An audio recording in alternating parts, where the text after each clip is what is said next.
Dear students, அன்பு மாணவர்களே, ரத்னா கல்வி நிலையத்தின் சார்பில் உங்கள் யாவரையும் வாழ்த்துகிறேன்.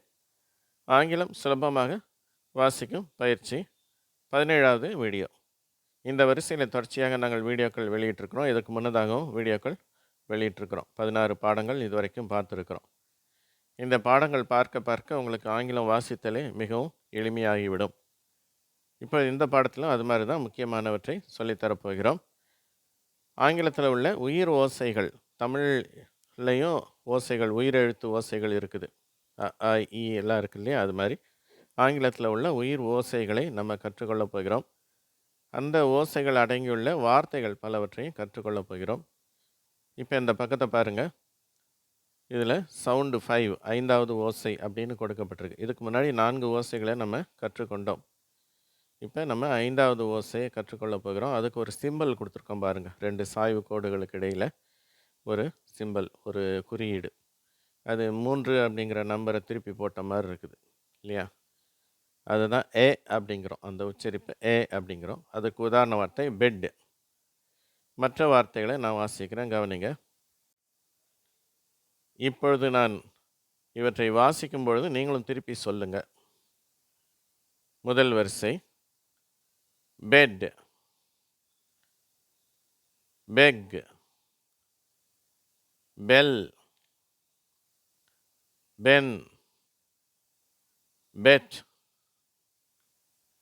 செல். இரண்டாம் வரிசை டென், ஃபெட்,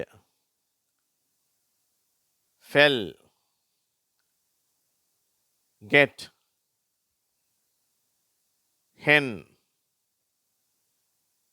ஹெம். மூன்றாவது வரிசை hell, jet, leg, less, let, மென்.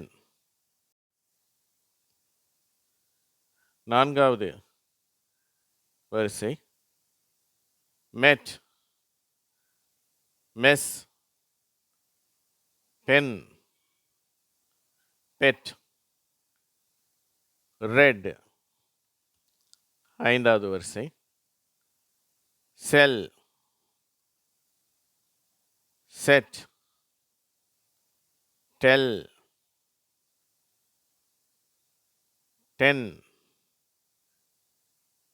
Well, deaf. அடுத்து ஆறாவது ஓசை. சரியா? சவுண்ட் 6 கொடுத்துருக்கோம். அது அ என்ற ஓசை. மென்மையான அ. தமிழில் நம்ம அ அப்படின்னு சொல்லி உச்சரிக்கிறோம். அதை விட ரொம்ப குறைவான நேரம் லேசாக உச்சரிக்கிறோம். அது அ அப்படிங்கிற ஒரு ஓசை.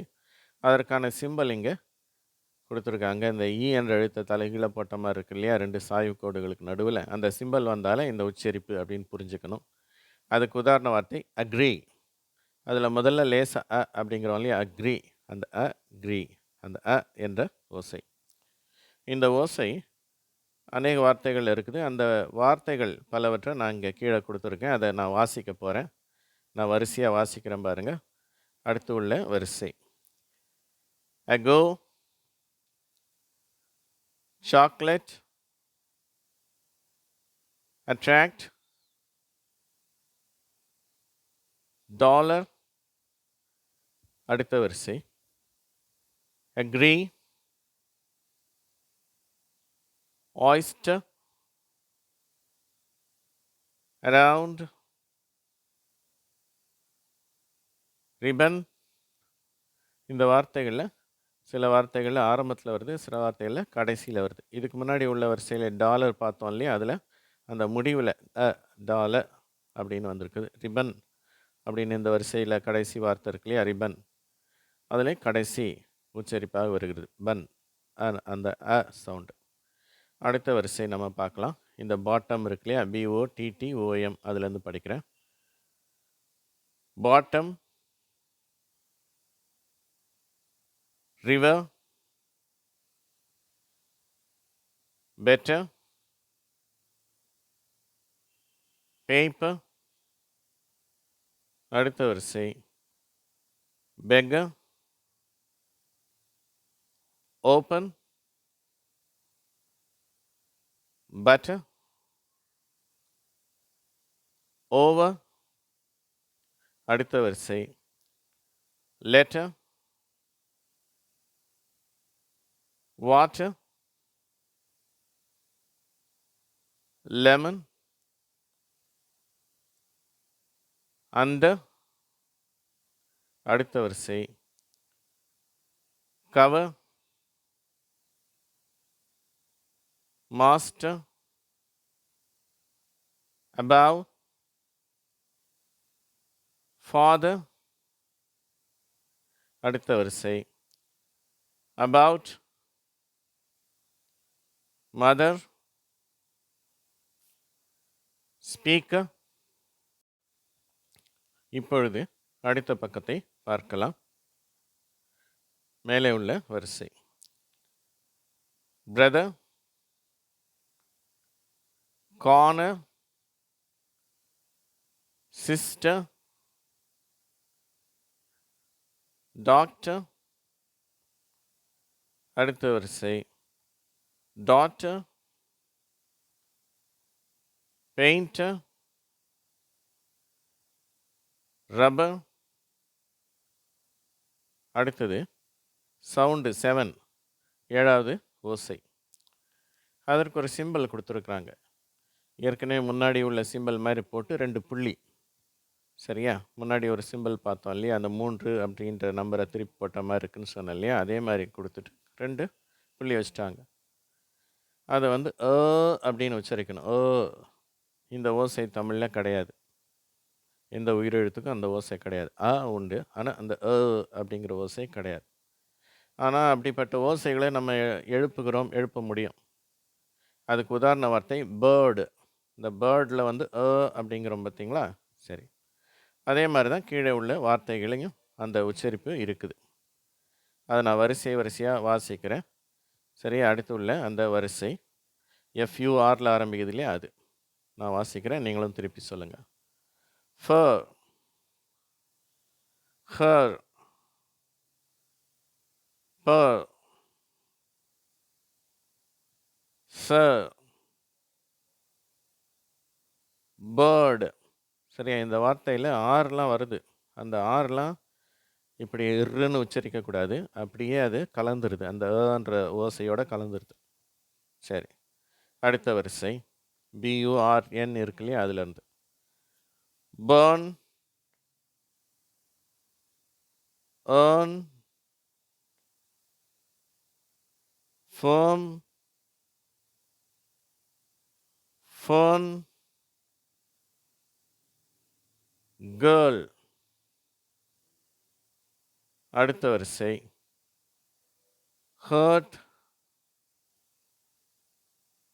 term, turn, verb, word. அடுத்த வரிசை work, worm, birth, burst.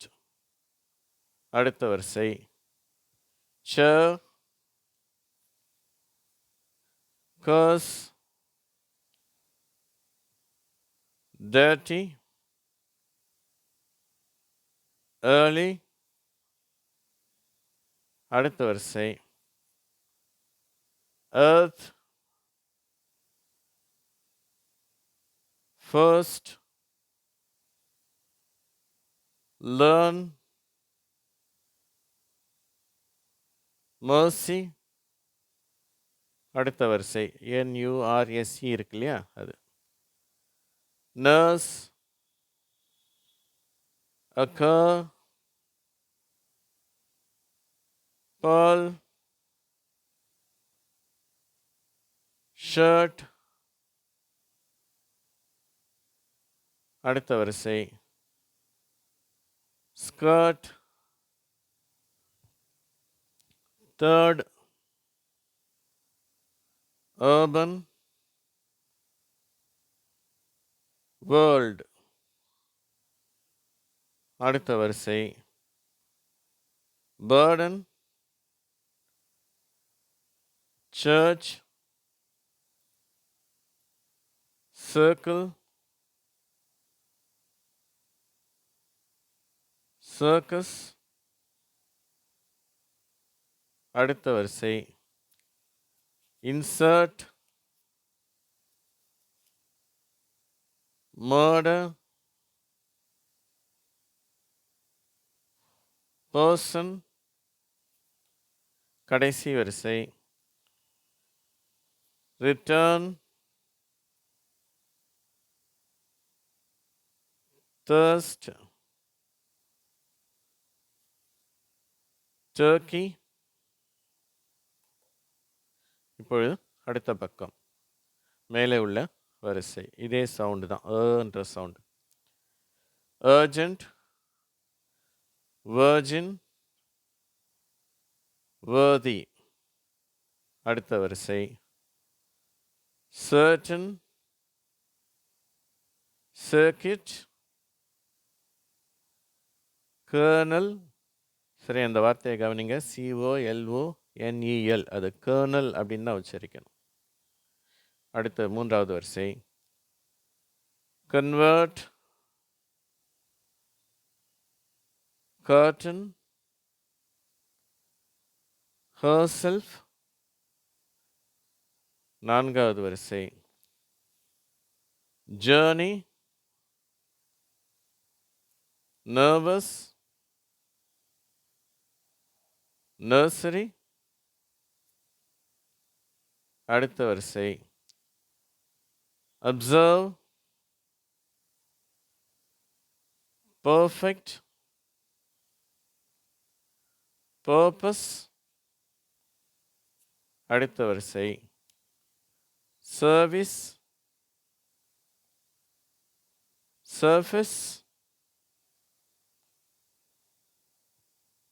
surgery. அடுத்த வரிசை thirsty, version, worship. அடுத்த வரிசை external, internal, personal. அடுத்த வரிசை purchase, research, certainly. அடுத்த வரிசை emergency, furniture. கடைசி வார்த்தை யூனிவர்சிட்டி. சரியா? இப்போ இந்த பாடத்தில் முக்கியமான உச்சரிப்புகளை நம்ம கற்றுக்கொண்டோம். சரி, ஆங்கிலத்தில் உள்ள 3 முக்கிய உச்சரிப்புகளை கற்றுக்கொண்டோம். இந்த உச்சரிப்புகள் உங்கள் மனதில் இருக்கணும். இந்த வார்த்தைகளும் அவற்றினுடைய உச்சரிப்பும் உங்களுடைய மனதில் பதியணும். நீங்கள் இந்த பாடத்தை நன்றாக பயிற்சி செய்யுங்கள். மனதில் பதியவில்லை என்று சொன்னால் மீண்டுமாக போட்டு பயிற்சி செய்து பாருங்கள். இந்த வீடியோ உங்களுக்கு பிடித்திருந்தால் லைக் கொடுங்கள். உங்களுடைய நண்பர்களுக்கும் ஷேர் செய்யுங்கள். எங்களுடைய சேனலுக்கு நீங்கள் இதுவரை சப்ஸ்கிரைப் செய்யவில்லை என்று சொன்னால் அதை சப்ஸ்கிரைப் செய்யுங்கள். உங்கள் அனைவருக்கும் நன்றி, வணக்கம்.